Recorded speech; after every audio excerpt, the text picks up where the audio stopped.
Late Night Health continues. Our guest is Greg Celaya, and we're talking about autoimmune diseases.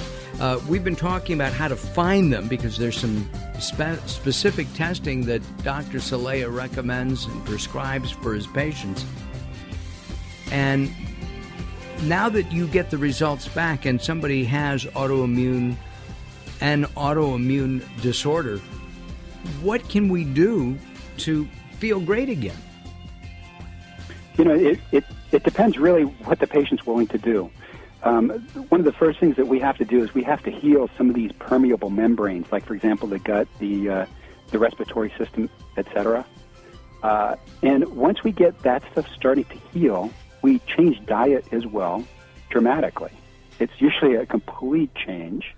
I have to interrupt you. Last week, and I've said this on the air before, Dr. Celaya is my personal chiropractor, and besides being a good friend, we've done a lot of work together over 30 years, almost 30 years, right?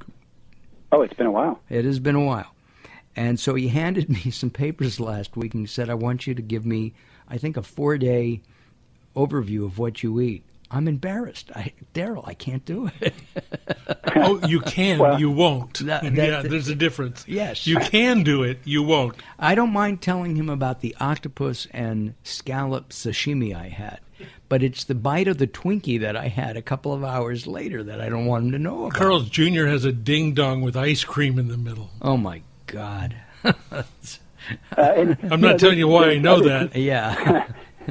There's other things other than diet, but if somebody's not willing to change the diet, I can't help them. There's no solution. So that's just one part of the puzzle, though.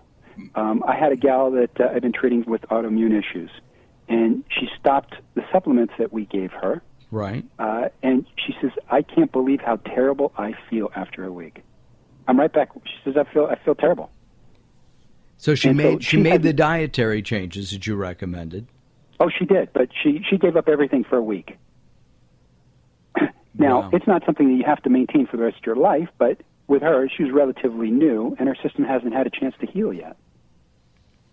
So you go on it's a pretty strict diet, doctor?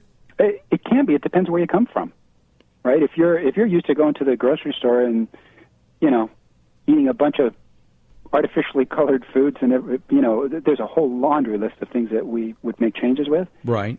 You're going to have some issues changing.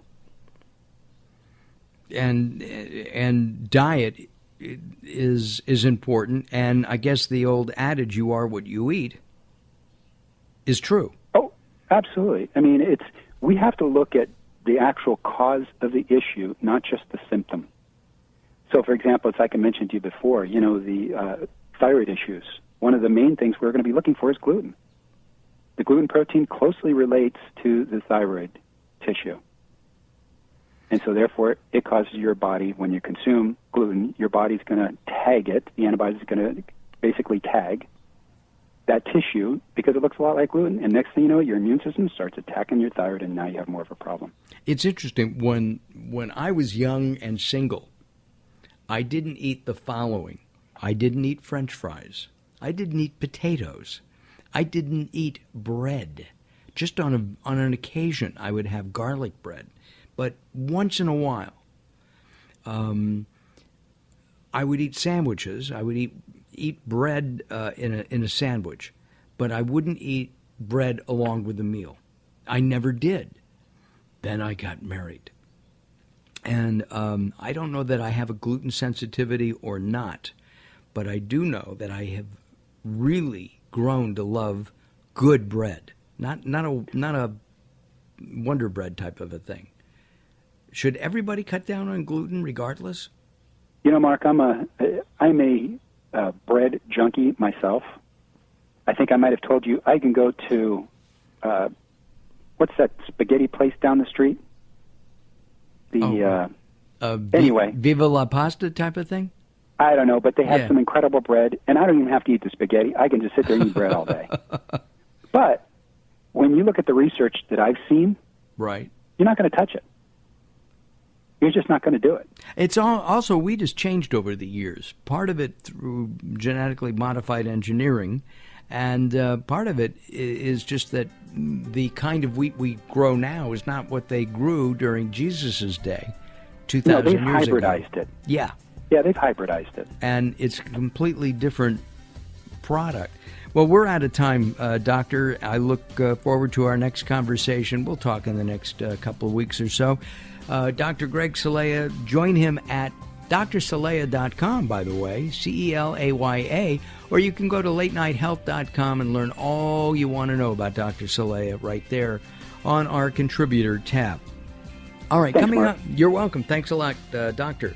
Coming up in our next hour, we're going to talk about probiotics and even talk with a brain coach. More coming up. If you don't get hour 2, join us at latenighthealth.com.